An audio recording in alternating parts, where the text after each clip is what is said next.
de Prensa Washington.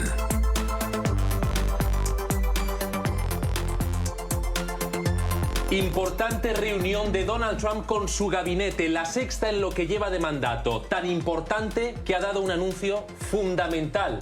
El presidente de Estados Unidos ha confirmado hace minutos que irá a Texas este viernes con la primera dama para visitar a los damnificados por las devastadoras inundaciones que dejan ya más de 100 muertos.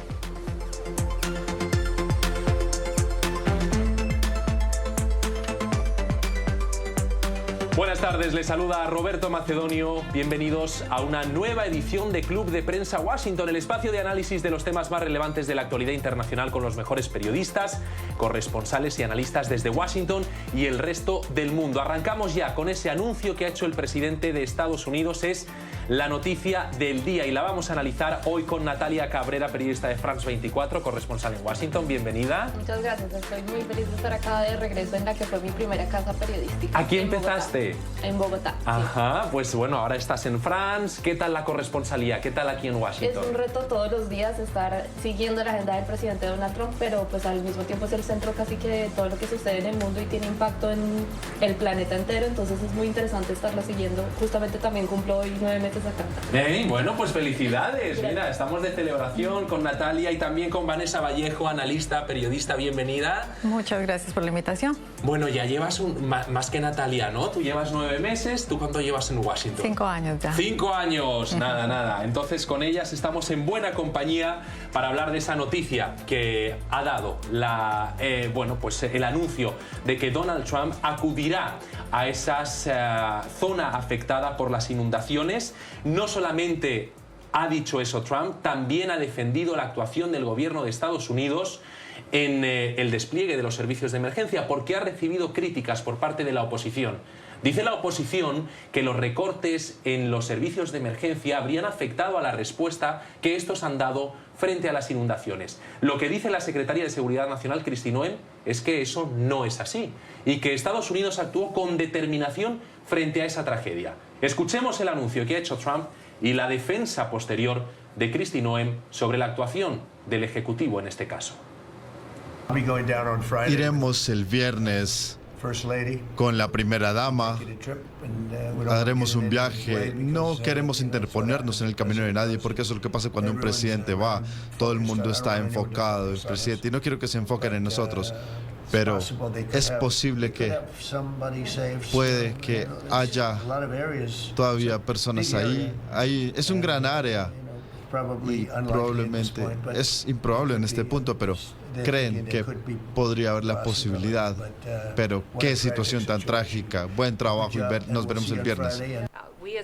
Nosotros como gobierno federal no gestionamos estos desastres, el Estado lo hace. Venimos y los apoyamos y eso es exactamente lo que hicimos aquí en esta situación. FEMA fue a un nivel avanzado inmediatamente, pero tan pronto usted firmó la declaración de desastre, pudimos entregarles recursos en dólares rápidamente, como usted pidió, a través de recursos del Estado para ayudarles con la limpieza. Muchos están ahí. FEMA está siendo llevada y está atravesando el papeleo. Son dos de los principales titulares que nos deja esa reunión, la visita de Trump y la defensa de Kristi Noem sobre la actuación que hizo el Ejecutivo en este caso, y más que el Ejecutivo, los servicios de emergencia. Vanessa, empezamos por el primer titular, el de Donald Trump. ¿Cómo valoras que se vaya a personar el presidente de Estados Unidos en la zona afectada? Bueno, yo creo que me parece bien curioso lo que él dice, de que a veces causa un poco de show que el presidente vaya y que de pronto puede interrumpir. Eso es cierto, digamos, en cierta medida. Es decir, un presidente no tiene que estar personalmente siempre en todos los desastres. Lo que sí tiene que hacer es dar los recursos, dar las aprobaciones, hacer las cosas rápido, pero sin embargo, por supuesto que yo supongo que para muchas familias puede ser, digamos, un alivio, puede ser, digamos, un gesto bonito ver al mismo presidente estando allá. Y pues nada, yo creo que no hay yo creo que no hay una falla directa del gobierno federal, sin embargo sí hay que decir que siempre que hay este tipo de desastres, los gobiernos suelen tener, digamos, cierta, digamos, se ve un poco afectada, sea lo que sea su popularidad, porque pues es el gobierno de turno y siempre va a haber gente que se queje. Ya veremos más adelante cuando salgan más detalles si de verdad se pudo hacer algo mejor de parte del gobierno. Dice Trump, dice Kristi Noem que la respuesta del gobierno sí fue contundente, la oposición dice que no. ¿Cómo fue realmente la actuación de los servicios de emergencia? Efectivamente las alertas llegaron cuando tenían que llegar, pero sí, efectivamente esto sucedió durante la noche, entonces muchas de las personas que estaban en estas zonas obviamente fueron alertadas cuando estaban durmiendo, entonces sí es un hecho que es posible que no hayan visto estas alertas, entonces también lo que yo veo es que en efecto es una tragedia, pero también como el país está tan polarizado, es algo que sí se está usando justamente para causar un poco más de división, despertar estas críticas que en este caso no tienen mucho sentido porque de hecho el gobernador de Texas es republicano y incluso digamos, estos anuncios que ha hecho el presidente Donald Trump de que va a retener algunos fondos para los estados que no colaboren con sus planes migratorios no tiene mucho sentido porque Greg Abbott ha sido, y el mismo presidente lo ha dicho, ha sido amigo el gobernador ha sido amigo del presidente. Entonces, en este caso, de hecho, verificaron cuántos habían sido las personas que estaban trabajando en el momento y no se había reducido tampoco la cantidad de staff. Entonces, no... Es una pena que en estos casos en los que hay más de 100 personas muertas, siempre, y lo vemos ahora, pero lo hemos visto en otras tragedias, yo estoy pensando en las inundaciones de Valencia, en España, que es mi país, que las cubrí y las recuerdo, siempre se politiza y... Caray, aquí hay un drama humano muy serio como para que la oposición, el gobierno estén tirándose los trastos a la cabeza. Sí, bueno, como decía antes, digamos, es normal que cuando haya una tragedia tan grande, siempre el gobierno que está de turno va a enfrentar críticas y si es una tragedia, digamos, de un tamaño bien grande y se encuentran algunos hechos, pues las críticas van a ser más fuertes. Ha pasado siempre en todas las, digamos, presidencias, siempre ha sucedido eso. Sin embargo, sí, pues efectivamente yo creo que una de las cosas más bonitas para rescatar en este caso y en muchas de las tragedias que vemos en Estados Unidos es el gran valor del pueblo americano. Vemos que los vecinos y la gente siempre está en todas estas tragedias, lo vimos en Carolina también, siempre los vecinos tratando de ayudar a la gente, haciendo rondas, todo eso. Es muy bonito ver ese espíritu de ayuda que tiene el americano, que es muy del americano, y creo que eso sobresale siempre en medio de lo difícil que es este tipo de tragedias. Y además hemos visto incluso personas de otros países, rescatistas de Coahuila, el estado norteño de México, que han ido hasta allí también para participar en esas labores de rescate. ¿De quién es la competencia? Porque claro, en un país con estados como Estados Unidos, a veces es difícil determinar si en este caso la responsabilidad es del Estado o es del gobierno central. ¿Quién tendría en este caso? Ambos. Yo creo que recaen ambos porque pues tanto el gobierno federal debe garantizar que haya los recursos suficientes para las agencias de emergencia, los servicios meteorológicos, que son los que lanzan estas alertas y están monitoreando a través de sus satélites, pero también la inminencia, ¿no? Entonces, yo lo que he podido ver es que de verdad las alertas son muy inmediatas, se están alertando también con mucho tiempo de anticipación y tienen un buen sistema de monitoreo, pero es el gobierno federal el que debe garantizar que las personas que están ahí y cumpliendo este trabajo también continúen. Ya a la hora de cuando se ha registrado la tragedia, digamos, pues también recae en el gobierno local desplegar en la medida de sus posibilidades los recursos que tiene, pero a su vez si ya no es suficiente, pues también por supuesto puede pedirle los permisos y las ayudas al gobierno federal. Este es uno de los temas del día que se ha abordado en esa importante reunión del gabinete del presidente Trump, pero hay más porque no solo han hablado de esto, estas reuniones de gabinete sirven para hacer balance de los últimos meses y abordar las principales líneas de gobierno en este momento. Trump ha querido presumir del que considera uno de sus mayores éxitos al frente del Ejecutivo estadounidense, la aprobación de su proyecto fiscal, conocido como Big Beautiful Bill.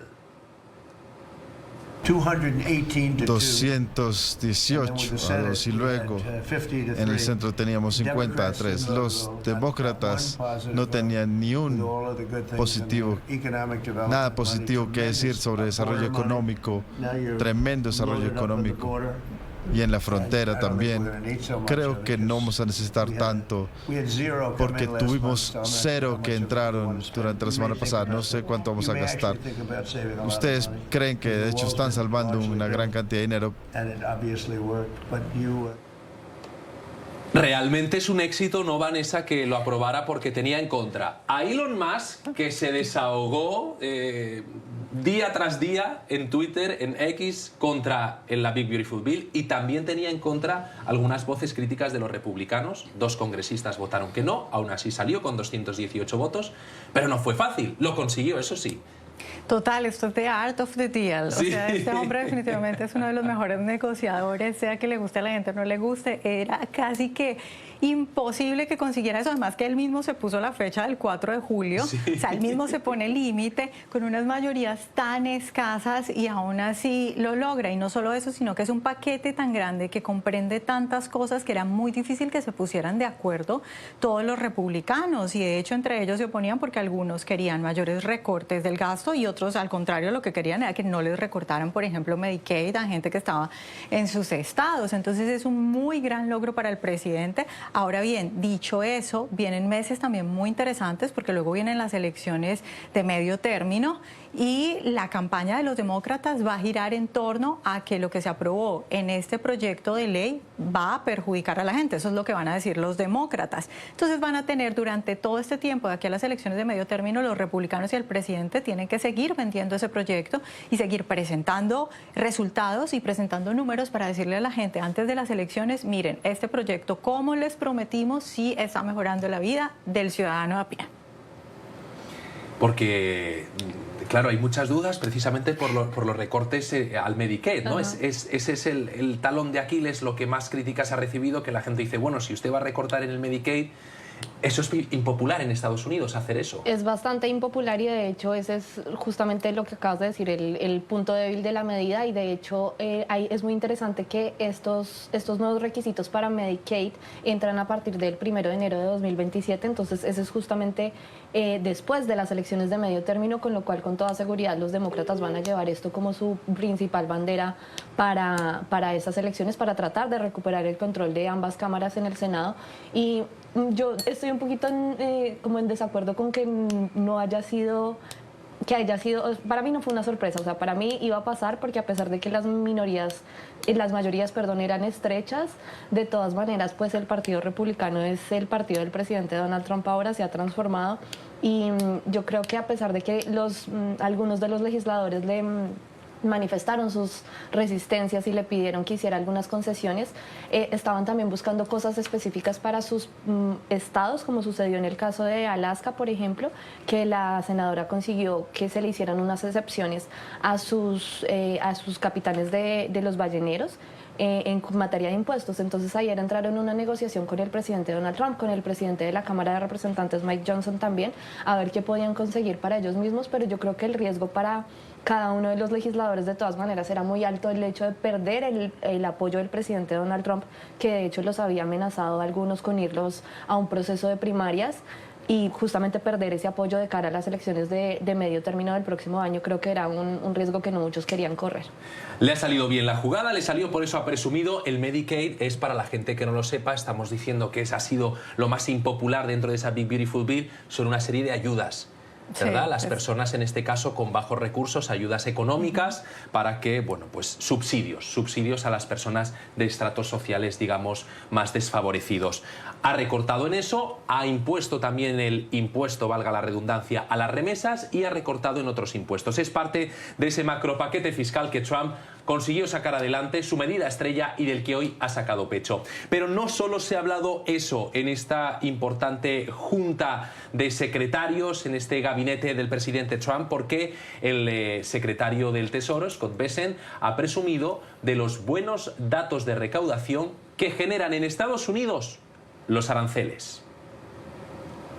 Recibiremos alrededor de $100.000 millones en ingresos por aranceles este año, y eso es lo que los aranceles grandes no han iniciado sino hasta el segundo cuarto, y esperemos que esté alrededor de $300.000 millones a mitad de año. No estamos de acuerdo con el CBO.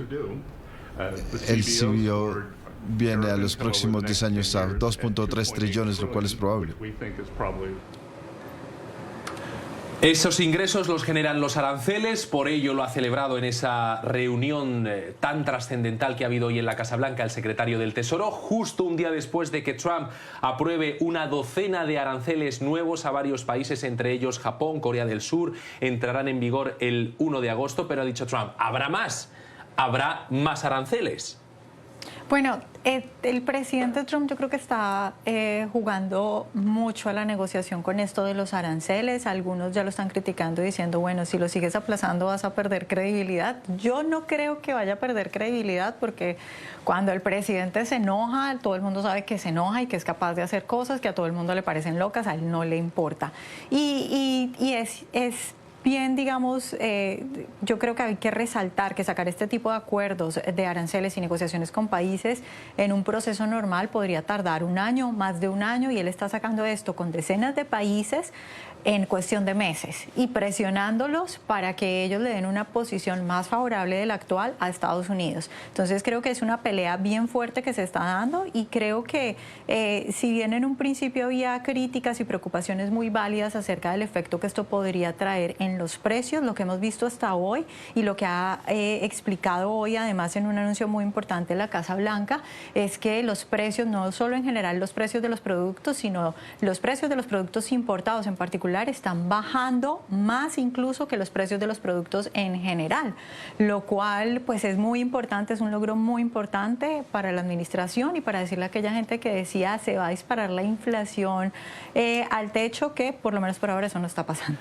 Logro económico, pero el mayor logro a nivel militar, diplomático, del que también se ha hablado en la reunión del gabinete de Trump, lo ha dicho el secretario de Defensa Pete Hegseth, porque es uno de los responsables de la operación militar de alta precisión sobre Irán, con la que Estados Unidos acabó con las armas nucleares del régimen ayatolá. Es otro de los temas que han abordado. Y no fue sino hasta Fordow e Isfahan y Natanz que nos dimos cuenta en Irán. O sea, también fue el resto del mundo que se dio cuenta que teníamos capacidades decisivas y que íbamos a usar las mejores del mundo, como el presidente dijo. Nadie más lo pudo haber hecho. Es la conocida como Operación Martillo de Medianoche, Natalia, del 21 de julio. Todos recordamos ese día porque en Washington trabajamos mucho, toda la madrugada. Pero además, como dice el secretario de Estado, fue a nivel mundial esa operación porque se garantiza la paz en Occidente, ¿no? Es un éxito por donde se le mire para el presidente Donald Trump y que cambia de hecho el ajedrez también en la región y le permite justamente sentarse a negociar con Irán de otra manera o presionar a Irán para que se acceda a llegar a un acuerdo justamente y se esté de acuerdo o no cualquier persona con la postura o con las políticas del presidente Donald Trump. Hay que decir que ha tenido semana tras semana de puros éxitos. Está justamente este ataque a las instalaciones nucleares iraníes y que justamente también le traen esa posición de fortaleza que le permite ahora enfrentarse de otra manera también mucho más disminuido a Irán. Otro éxito en este caso es de lo que han hablado, claro, hablan de sus éxitos, no van a hablar en este caso de los fracasos porque es una reunión además televisada del gabinete del presidente Trump. Aprovechando que hoy en Club de Prensa nos acompañan dos corresponsales colombianas, ¿sabéis de quién no ha hablado Donald Trump? ¿Os lo podéis imaginar? De Petro. Me gusta con Petro en este caso, aunque atención porque esto es noticia de última hora. En cuanto acabe este programa, una cámara de NTN 24 va a estar en la Embajada de Colombia. Allí dará una rueda de prensa y vamos a acudir, una rueda de prensa, el embajador de Colombia en Estados Unidos para hablar de las relaciones bilaterales entre ambos países después de la macrocrisis diplomática que el presidente Petro ha desatado tras acusar a Marco Rubio, el secretario de Estado, ni más ni menos que de conspirar para cometer un golpe de Estado en Colombia. Esas declaraciones, Vanessa, ¿cómo un presidente del gobierno puede acusar de eso, de semejante gravedad, al jefe del Departamento de Estado. Ya, bueno, a mí la verdad es que no me sorprende porque esa es la clásica de la izquierda y de los comunistas. Estados Unidos quiere tumbarnos, ¿sí? Es decir, este cuento desde que yo soy chiquita, la izquierda lo dice, ¿no? Ahora bien, en medio de toda la crisis que vive Colombia, la crisis política interna que vive Colombia, yo no sé si tal vez Petro hizo esto adrede para despistar un poco y que no se fijaran tanto en todos los problemas que tiene adentro y más bien despistar con lo que está pasando acá con Trump. Se quedó en un día... Y que a Trump ni le importa, ¿eh? Ni le importa, es cierto, pero en este caso Estados Unidos, aunque Trump parece que ni ha leído la carta que Petro le envió después de en privado retractándose y no en público, parece que Trump ni la ha leído, pero sí que Estados Unidos con contundencia ha dicho, oiga, usted no nos va a acusar de dar golpes de Estado en ningún sitio. Fuera el embajador de Estados Unidos allí. Exacto, y estoy de acuerdo con lo que estaba diciendo Vanessa, es que parece también que es un libreto y se repite constantemente, que es siempre que hay problemas internos, entonces miramos a quién le echamos la culpa, a Estados Unidos. De este tipo de ideologías en los presidentes de Sudamérica lo vemos mucho, y de hecho también fue Maduro el que estuvo alimentando eso y diciéndole a Petro también que tenía conocimiento de un golpe, de que se estaba gestando un supuesto golpe de Estado en contra de Petro, y es como esta retórica que siempre están repitiendo, y que sí Estados Unidos ha tenido una postura mucho más contundente con Colombia. También lo vimos al inicio del año cuando amenazó Trump con imponerle estos aranceles a Colombia, justamente porque Petro se resistió a recibir a las personas deportadas después de que ya había acordado hacerlo. Entonces, pues este cambio y estos juegos pues no funcionan con el presidente Donald Trump, sino que tiene que hacerse también bajo sus propias condiciones. Claro, en este caso, ¿qué anunciará el embajador en esa rueda de prensa? ¿Qué puede anunciar? ¿Qué le queda a Colombia tras desatarse semejante crisis? No, yo creo que simplemente van a bajar un poquito el tono. Yo creo que ellos hacen el escándalo para llamar la atención y luego bajan el tono cuando ven que de pronto les puede ir perjudicando también a ellos personalmente, porque a ellos cuando les hacen escándalo les gusta, pero cuando le empiezan a tocar sus viajecitos o cuando se les ponen en riesgo cosas de ellos privadas, pues de pronto se echan para atrás. Ya les afecta un poco más. Ya veremos. Noticia de último minuto. El embajador, como decimos, de Colombia en Estados Unidos convoca una rueda de prensa para hablar de las relaciones bilaterales entre ambos países tras la crisis diplomática desatada por el presidente Petro. Vamos a estar en esa rueda de prensa y les vamos a contar todo lo que digan. Una pausa, a la vuelta, la visita de Benjamín Netanyahu a Estados Unidos. Enseguida les contamos qué ha hecho hoy y qué tiene pendiente, porque hay una reunión de alto nivel que puede ser trascendental. Tras la pausa, no se vayan. Ya regresamos con Club de Prensa Washington por NTN 24, el canal de las Américas. Es la segunda jornada de visita del primer ministro israelí Benjamín Netanyahu a Washington. Están viendo imágenes que se han producido hace minutos cuando el primer ministro visitaba, ahí lo están viendo, el Congreso de Estados Unidos. Le ha recibido el presidente de la Cámara Baja, Mike Johnson, tras la cena de gala de anoche con el presidente Donald Trump, mientras se producen conversaciones indirectas entre Israel y Hamás para un posible alto el fuego.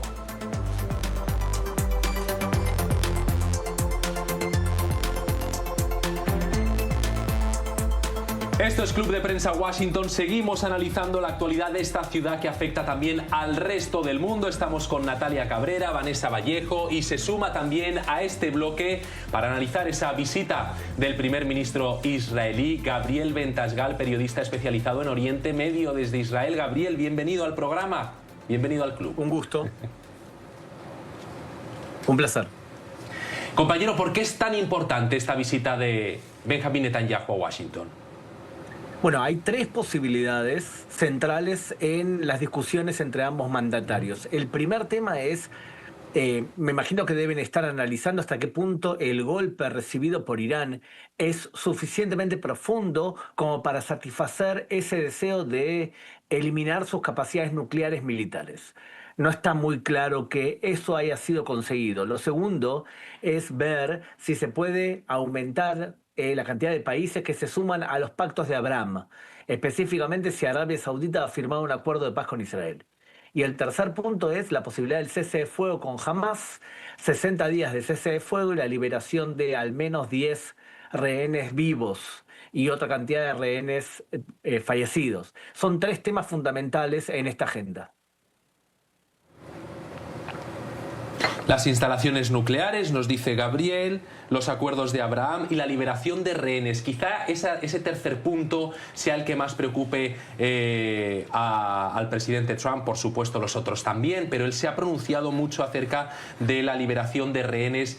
¿Cree usted, Gabriel, que será posible? ¿Veremos a esos 10 rehenes vivos ser liberados? Yo creo que existen grandes posibilidades que nos vayamos hacia un cese de fuego, porque uno de los patrones de Hamas, que es Irán, ha recibido un golpe suficientemente duro como para provocar que el portavoz principal de Hamas diga ayer en la BBC de Londres que el 80% de la franja de Gaza estaba siendo conquistada, está siendo dominada por Israel y que no tienen un liderazgo jerárquico organizado en la franja de Gaza. Lo que no dijo el jefe de Hamas es qué porcentaje de lo que sucede bajo tierra está en manos de Israel, que es un número ínfimo. Entonces, Hamas sí está débil. Y debido a esa debilidad puede acceder a un cese de fuego que le permita reorganizarse y también eliminar la oposición interna de los clanes opositores que últimamente han levantado la cabeza y que de alguna manera amenazan a su poder.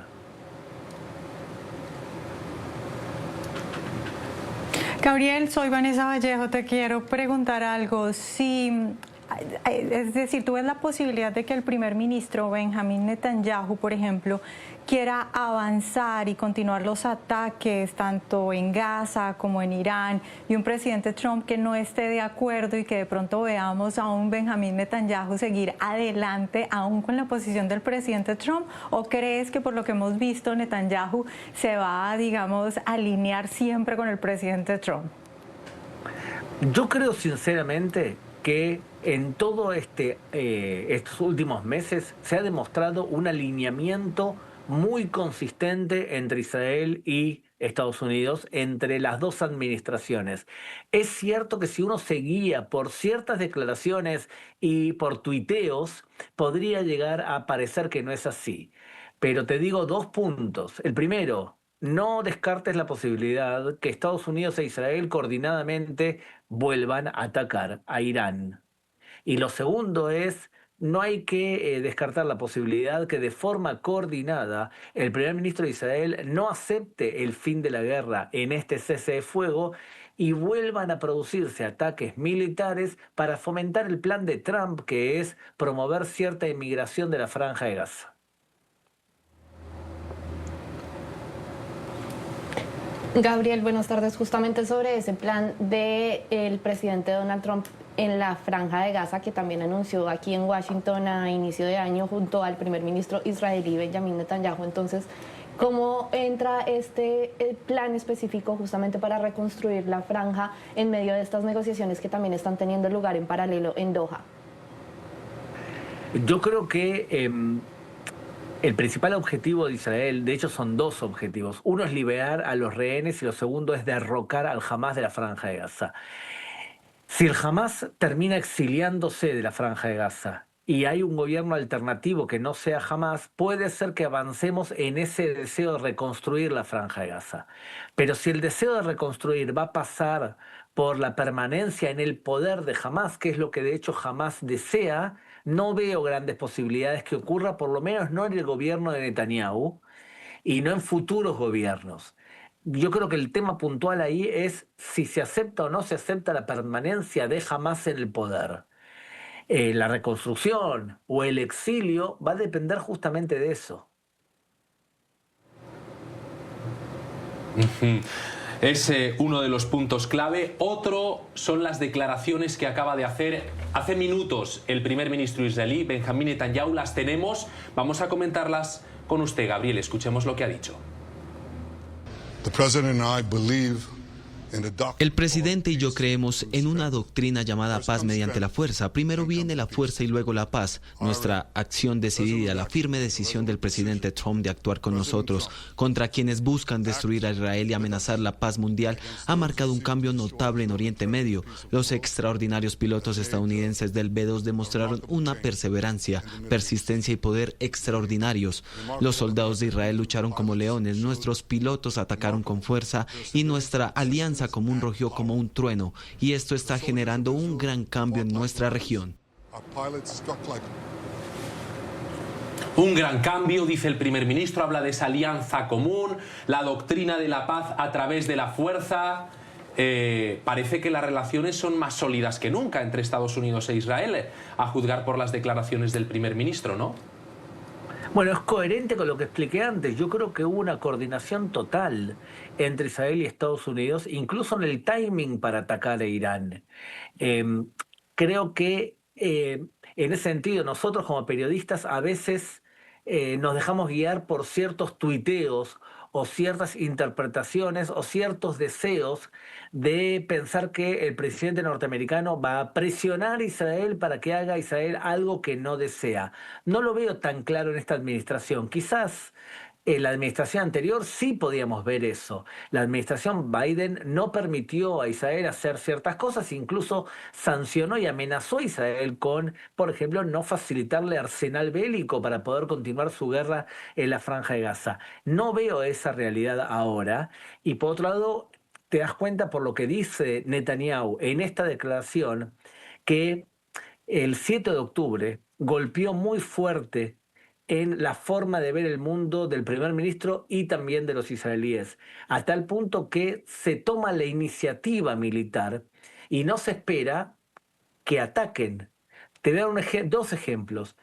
Ahmed al-Shara en Siria llegó al poder y no hizo absolutamente nada para agredir a Israel, fuera del hecho de que Ahmed al-Shara es 80% Al-Qaeda, 20% ISIS. Pero realmente no atacó en ningún momento a Israel, y sin embargo Israel atacó a Siria y le eliminó su capacidad bélica en un 92%. Y lo mismo con Irán. Israel en un momento determinado decidió proactivamente atacar a Irán. O sea que por la fuerza bélica se pueden conseguir, según Netanyahu, ciertos adelantos diplomáticos como eliminar o reducir la amenaza de este eje chiita. Claro, sobre todo cuando se tiene que enfrentar incluso pues a un grupo terrorista como es Hamas. Gabriel Ventasgal, periodista especializado en Oriente Medio, gracias por acompañarnos. Un abrazo. Un gusto, gracias a ti. Desde Israel. Rápidamente nos vamos a la pausa en 10 segundos. Netanyahu nominó al presidente Trump para recibir el Premio Nobel de la Paz. ¿Se lo llevará el Nobel? Lo dudo, pero yo sí creo que se lo merece. Yo sí le daría el nombre de pacificador del Medio Oriente. Se lo merece, pero no lo tendrá, dice Vanessa. Natalia. Yo creo que sí lo va a tener. ¿Sí lo va a tener? Sí. Bueno, veremos. De Ojalá. momento tiene esa nominación y alguna más. Una pausa y seguimos en NTN 24. No se vaya. Ya regresamos con Club de Prensa Washington por NTN 24, el canal de las Américas. Bienvenidos de nuevo a Club de Prensa Washington con Natalia Cabrera, Vanessa Vallejo, analizando los temas de actualidad que afectan a Washington, al resto del mundo, y el que vamos a tratar ahora en especial afecta a Marco Rubio. El secretario de Estado estadounidense ha sido víctima, sin querer, sin saberlo, de una estafa, porque han clonado su perfil, han clonado su voz, han creado un correo electrónico marco.rubio@usa.gov para falsificar un perfil, para hacerse pasar por él e intentar estafar ni más ni menos que a importantes autoridades. Lo han intentado con 3 ministros de Exteriores de distintos países que no han trascendido. En fin, es uno de los riesgos de la inteligencia artificial. Todos estamos expuestos, pero parece que los altos cargos de la primera potencia mundial también. Natalia, vaya sorpresa. Una sorpresa, pero también nos deja en evidencia que esto fue a través del uso de esta aplicación Signal, que es la misma que estuvo todo este Signal Gate con el secretario de Defensa Pete Hegseth.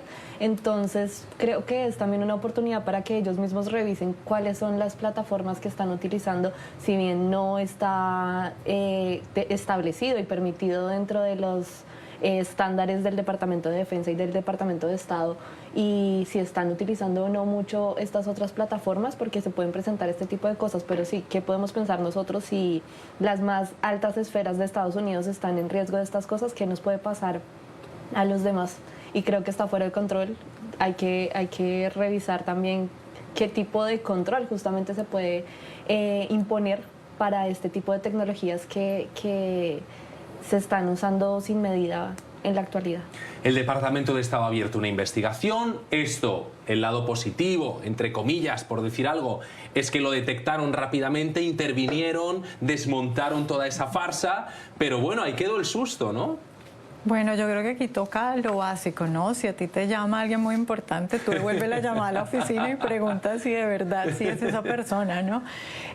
Yo creo que aquí hay un asunto muy interesante más allá, digamos, del dato curioso de alguien con inteligencia artificial haciendo la voz de Marco Rubio, y es que en medio de estos tiempos de guerra, con enemigos tan importantes, intentando ver las debilidades de Estados Unidos, yo creo que esto es un agente internacional utilizando, digamos, una debilidad que encontró.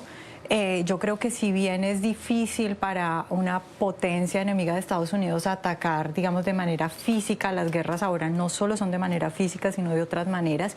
Yo creo que, por ejemplo, la posibilidad de un ataque cibernético a Estados Unidos por parte de enemigos es una posibilidad de las que más está teniendo en cuenta en general, digamos, la seguridad de la administración. Y pues sí, esto no es, digamos, un ataque cibernético a gran escala, pero sí es una falla en la seguridad que puede ocasionar, vaya uno a saber si eventualmente un tipo de error como este pueda ocasionar un problema más complicado. Entonces sí muestra que en alguna medida es importante reforzar y ver este tipo de cosas, digamos, en materia cibernética, esas fallas que puede haber. ¿Cómo se deben comunicar además los altos representantes? Porque, claro, Signal, esa aplicación, vimos las fugas que tenía. Yo no sé si WhatsApp tiene algún tipo de... si todas están abiertas a un posible hackeo. Un amigo que es diputado en España, él usa solamente Telegram. Y entonces yo me instalé Telegram para hablar con él solamente. Pero yo creo que aquí, en este caso en específico, el problema no es que Signal haya sido hackeada o algo así, sino simplemente que alguien abre una cuenta, te dice que es Marco Rubio y te pone un audio y tú de pronto con el audio crees, ¿sabes? O sea, aquí es más como la capacidad de la voz, de clonar la voz de alguien y de que la otra persona de pronto no corrobore a tiempo. Afortunadamente esto se frenó a tiempo, ¿no? El problema de las figuras públicas es que para clonar una voz por inteligencia artificial son necesarias muchas horas de esa voz para que la IA se entrene y la pueda calcar. Pero claro, hay horas y horas de discursos de Trump, Marco Rubio, cualquier miembro del gabinete, al acceso de cualquiera. Entonces pueden entrenar las inteligencias artificiales. Y además es muy delicado porque pues puede que algunas personas estén entrenadas para identificarlas, y que algunos de nosotros que, digamos, crecimos a lo largo de toda nuestra vida rodeados de tecnología ya podamos ver como un video, por ejemplo, de Trump diciendo algunas cosas y, digamos, como logremos detectar que hay algo raro ahí. Pero hay muchas personas que no. El problema es que estas personas que están en altos cargos deberían, pues en primer lugar, sí, ¿qué pasa? En mi opinión también, como ya se sabe que ellos utilizaron esta plataforma, eso dice, ay, bueno, de pronto sí es esta persona. Puede que haya una duda y que, en teoría, según lo que dice el Departamento de Defensa, ellos solo deberían poder utilizar los teléfonos especializados y destinados para ello. Pero es muy difícil, con tanta información que hay, con tantos videos que hay, tanto material disponible, si no hay también una educación de las personas de cómo detectar que un video es falso o es verdadero. En fin, cuidado con eso. Desde luego en el Departamento de Estado tienen todas las medidas de seguridad, lo interceptaron, lo están investigando, pero usted también puede ser víctima, y se han desmantelado organizaciones criminales que plagiaban la voz de cualquier persona anónima para acceder a sus contactos, llamar a sus familiares y pedir dinero. Ojo con eso, cuidado. Seguimos en NTN 24, no se vayan. Ya regresamos con Club de Prensa Washington por NTN 24, el canal de las Américas. Agradecer en este club de prensa a nuestras panelistas de hoy. Vanessa Vallejo, gracias por estar con nosotros. Muchas gracias por la invitación. También a Natalia Cabrera, que además, bueno, pues esta es tu casa, por lo que nos has dicho. Aquí empezaste. Sí, muchas gracias por la invitación para regresar aquí a mi primera casa. Celebrando tus 9 meses en Washington. ¿Qué vas a hacer esta tarde? Me voy a la Casa Blanca a seguir al primer ministro israelí a ver cómo continúa este desarrollo de esta visita. Ajá, a seguir. Allí estaremos. Gracias, Natalia. Gracias, Vanessa. Gracias a ustedes también por acompañarnos y por formar parte de este club que cada día es más grande, al que se suman nuevos periodistas, nuevos colegas. Todos los corresponsales que hay en Washington hacen parada en Club de Prensa para ofrecerles a ustedes el mejor análisis. Y ya lo saben, lo acaba de decir Natalia, ella va para allá, nosotros también. Netanyahu en la Casa Blanca se va a reunir con Donald Trump, lo estaremos siguiendo. Y en paralelo, el embajador de Colombia en Estados Unidos ofrece una rueda de prensa tras la crisis diplomática entre ambos países. También lo estamos siguiendo. Y una rueda de prensa de Kristi Noem, la secretaria de Seguridad Nacional, sobre las nuevas medidas de seguridad en los aeropuertos. Vamos a ir a esa rueda de prensa. Todo lo que pasa en Washington se lo contamos. Así que sigan con nosotros en NTN 24. Feliz tarde. Adiós.